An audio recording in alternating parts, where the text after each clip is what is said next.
é possível. Então, a partir de agora vai estar gravando, não é? A aula do primeiro ano eu esqueci de gravar.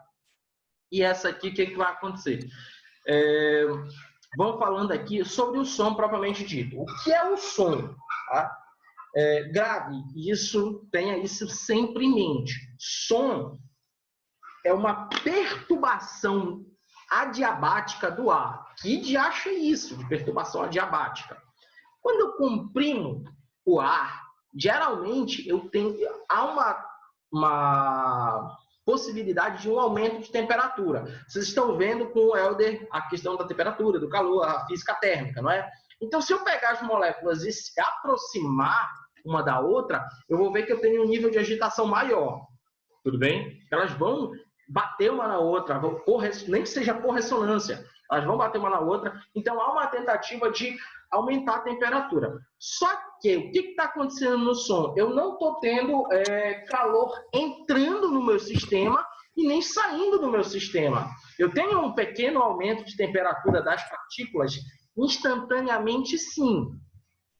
Mas eu não tenho troca de calor com o meio externo, tudo bem? Ou seja, se eu ficar falando na minha mão, eu não vou aumentar a temperatura da minha mão, não vou me aquecer porque eu estou falando ali.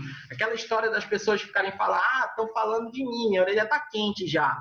Não, gente, não tem troca de calor com outro corpo, tudo bem? O ar, ele pode ficar quente pela compressão ou expansão, tudo bem? Na expansão ele esfria, na compressão ele vai aquecer. Mas aí eu não vou ter troca de calor com outra coisa, a não ser ele mesmo, tá? Então, isso é o som. São expansões e compressões adiabáticas. Quando o ar está muito comprimido, eu considero isso a crista da onda. Quando ele está rarefeito, eu considero o vale da onda, ok? Então, isso é o som. Compressões e expansões, rarefações, no caso, adiabáticas, certo? Isso aqui é um aparelhinho chamado diapasão. Quem toca violão sabe o que é isso daí. Tipo um garfante, bate. Eu tenho um diapasão, só que eu deixei guardado na minha caixa de ferramentas, esqueci de pegar. Então, esse diapasão, quando tu bate, ele emite uma onda específica, que é a onda Lá. Anota Lá, que tem 440 Hz. Tudo bem? O Lá perfeito. O Lá, certo?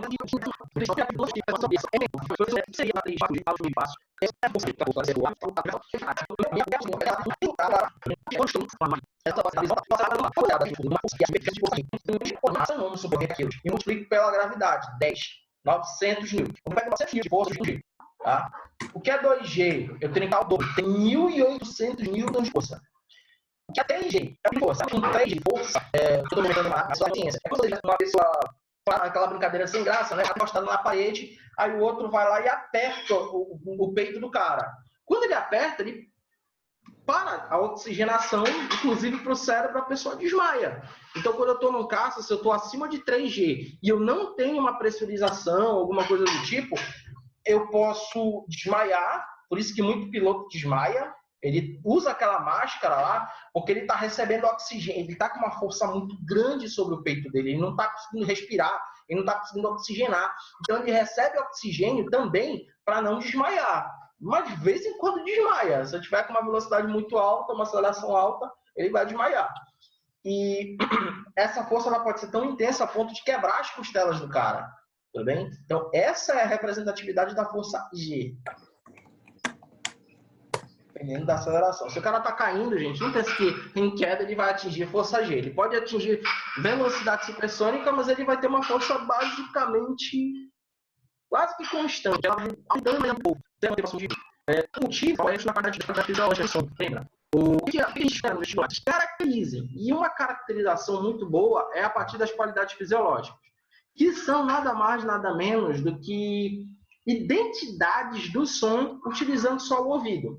Tudo bem? Eu não uso nenhum aparelho para identificar as qualidades fisiológicas, eu só escuto. A primeira qualidade se chama altura, ok? O que é dois? A gente pega aquele espectro audível, eu vou voltar aqui alguns slides. O espectro audível, eu chamo isso aqui de acústico, o espectro audível. E aí, som de 20 mil Hz, menor frequência e maior comprimento de onda. Eu considerei ondas que têm a mesma pressão, tudo bem? Ou seja, tem a mesma amplitude, só que tem nitidamente comprimentos de ondas de frequência. O agudo, ele tem alta frequência, ok? Agora, olha uma situação aí. Tu tá aí escutando música, aí a tua mãe já tá irritada com o som que tu tá ouvindo. Hoje não, né? Hoje você escuta com um fone, né? Mas o que acontece? De vez em quando vem aquele berro, criatura, baixa o som. Cara, dá vontade de fazer igual no Chaves, né? Pegar a televisão e botar no chão. Baixar o som é mudar a frequência, ou seja, se a pessoa tá com um som grave, ela vai para um som agudo. Isso, ele está aumentando. Ou se ela está no agudo, ela está indo para o grave. Um som grave é aquele som mais fechado. Som agudo é aquele som estridente, às vezes até dói no ouvido. Só que a gente tem que levar em consideração uma coisa, gente. A frequência, presta atenção, frequência ela não causa danos biológicos ao tímpano, tá? Porque, veja, os sons têm frequências diferentes aqui. Só que eles têm a mesma pressão. A pressão é a força que você aplica em uma área. Então, a força no tímpano é a mesma, não provoca nenhum dano. Então, se eu escutar um som de alta frequência, eu fico surdo? Não, eu fico irritado, mas surdo não, tá? A frequência, existe uma ligação com uma glândula que nós temos, a hipófise. Libera certos hormônios. Então, por exemplo, quando você está numa missa, o padre geralmente ele usa um tom grave, ele fala em latim, porque parece que o latim ele puxa os tons agudos, os tons graves, e ele sempre utiliza mais ou menos a mesma entonação, a mesma quantidade de energia ele propaga na voz dele. Quando isso acontece, isso geralmente acalma. A liberação de hormônios pela hipófise faz com que a gente se acalme. Eu já falei para vocês em sala de aula sobre a questão da gestação, né? Que quando o feto está em desenvolvimento, o freno dele está aberto, então ele não escuta o bebê não escuta as altas frequências. Aí o que acontece? A mãe conversa, e o bebê, o feto, o bebê, o que for, ele não vai escutar a voz da mãe. Por quê? Porque a voz da mãe geralmente são tons agudos.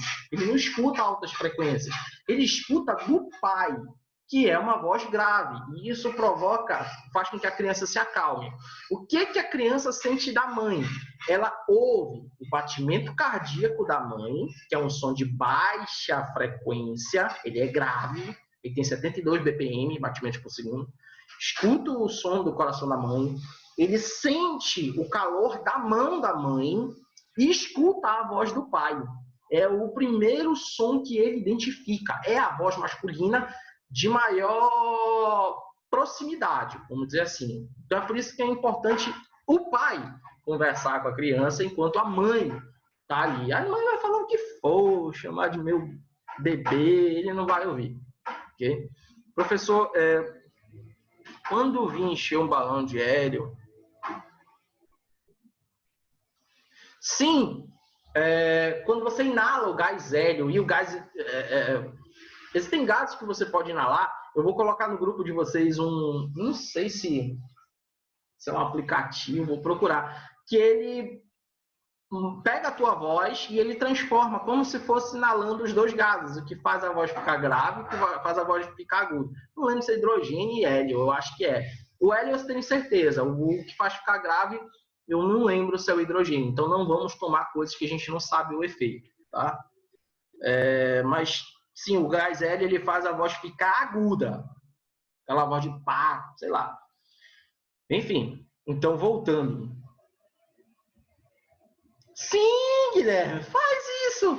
Inala a fosfina aí para tu ver o que vai acontecer contigo. Voltando. Não inala não, senão vão dizer que eu estou conduzindo, fazendo aluno se suicidar. Bora lá. Então, deu para entender isso daí? Olha, outro detalhe. Ultrassom, altas frequências, acima de 20 mil Hz. Você não nasceu surdo, não é? Eu acho. Você não nasceu surdo. Faz mal a mulher grávida fazer vários exames de ultrassonografia? Para o bebê, não vai fazer nenhum mal. Para o bolso do pai e da mãe, vai, porque é caro o exame, né? Então, a mãe, na verdade, ela pode fazer quantas ultrassons o bolso dela puder pagar. Isso não vai causar nenhum mal durante o período de gravidez, porque não são ondas mecânicas que causam danos biológicos ao bebê. São ondas eletromagnéticas. Ela não pode se expor a radiografias pélvicas, principalmente.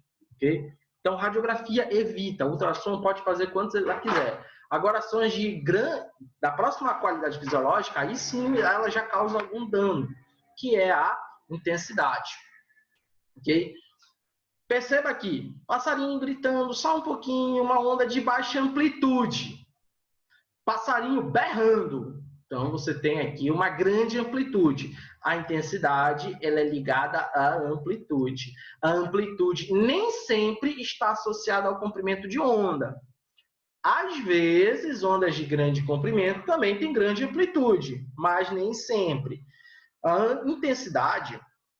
eu quero mexer na intensidade da televisão. Aí eu vou lá no controle remoto, eu vou ajustar o amplificador a partir do potenciômetro da TV, tudo bem? Então, eu mudo a potência da TV, potenciômetro, e eu modifico a intensidade. Então, a intensidade é o volume da televisão, do rádio, do celular, esses dois botãozinhos aí do lado do teu telefone, eles justamente modificam isso, tudo bem? A intensidade, tá? Intensidade é a única qualidade fisiológica que tem conta. E a gente vai ter que fazer essa continha para já. Cadê? Setinha aqui. Então, o que acontece? Eu queria perguntar para vocês como é que vocês estão de logaritmo aí, vocês lembram? Olha! Alguém chegando atrasado. Vou liberar aqui. Como é que vocês estão em log? Vocês lembram de alguma coisa ou o logaritmo foi apagado da vida de vocês? Apagado. Meu Deus do céu. Veja, existe um crescimento aqui, tudo bem? Vou fazer até uma comparação. Cara, vocês estão vendo esses gráficos de pandemia, né? Gráfico assim, exponencial crescimento, né?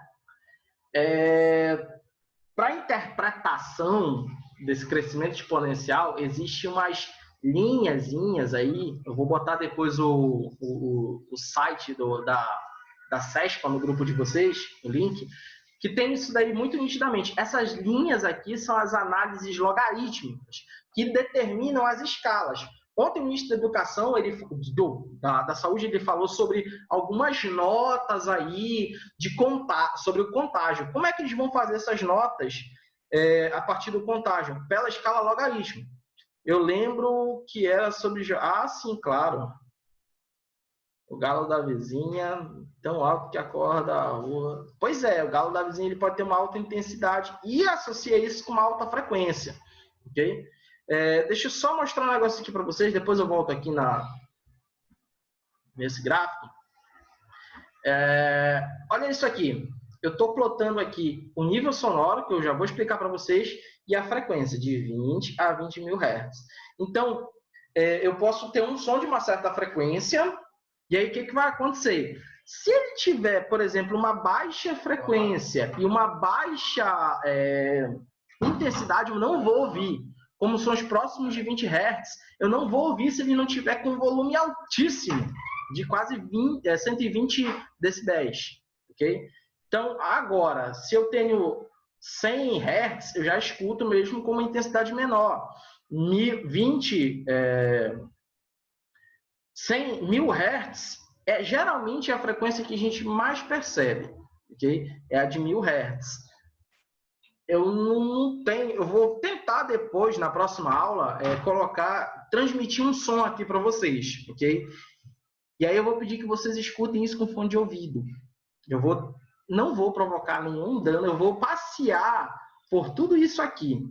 E aí vocês vão ter as seguintes sensações: chegar perto da dor, o som audível, o limiar da audição, ok? Eu não vou colocar aqui vocês no som inaudível e dolorido. Cara, isso aqui provoca uma surdez permanente. Isso dá problema, ok? Sons de alta intensidade e alta frequência. Ele detona com o ouvido do cara. Não vou fazer isso, até porque o teu celular ele nem deixa. Sabe aquele momento em que o teu celular ele para de aumentar o volume? Ele não deixa tu avançar. Tá bem aqui, ó. Ou, na verdade, quando tá... Acho que já por aqui o teu celular ele trava. Ou nessas linhas aqui, nesses encontros de linha, geralmente é quando os softwares estão programados para parar. Mas voltando lá, é o seguinte. Para medir a intensidade, o I, eu pego a potência e divido pela área da expansão do som. Ou seja, o som ele é uma esfera, então a área dessa esfera aí é 4π vezes R elevado ao quadrado. Ou seja, qual é a única coisa que vai modificar a minha intensidade sonora? A potência é da fonte. O R é a distância que você está da fonte. Tudo bem? Ou seja, se você está perto, você tem uma grande intensidade. Longe, você vai ter uma pequena intensidade. Tá? E aí, está gritando aqui já o horário. O que eu vou fazer com vocês, gente? Eu vou colocar uma breve revisão sobre logaritmo, das propriedades que eu vou precisar. Vou colocar no grupo mesmo.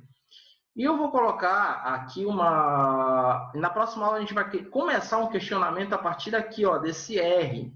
E fazer uma analogia com o sinal Wi-Fi da tua casa, que segue a mesma tendência, e em 2015 o Enem usou isso como pergunta, ele usou essa equação para uma onda eletromagnética, ok? Mas vale também. Mas aí a gente vê isso na semana que vem, beleza, gente? Então, vamos estar gritando o tempo aí, eu vou parar por aqui. Na próxima aula, a gente continua com essa, a partir de intensidade sonora. Deixa eu ver, baixei um aplicativo. Claro que não deixou, existe um limite que o software de todo telefone vai permitir, a não ser que tu tenha algum equipamento livre dessas travas, mas geralmente os softwares de todo celular, de todo aparelho eletrônico que vai fazer você emitir, ele tem um limite que é estabelecido pelo Inmetro, ok? E esse gráfico que eu mostrei para vocês, ele é muito utilizado em provas de vestibulares, já caiu várias vezes, então eu vou mandar ele depois no grupo para você poder saber analisar, beleza? Então vou parar aqui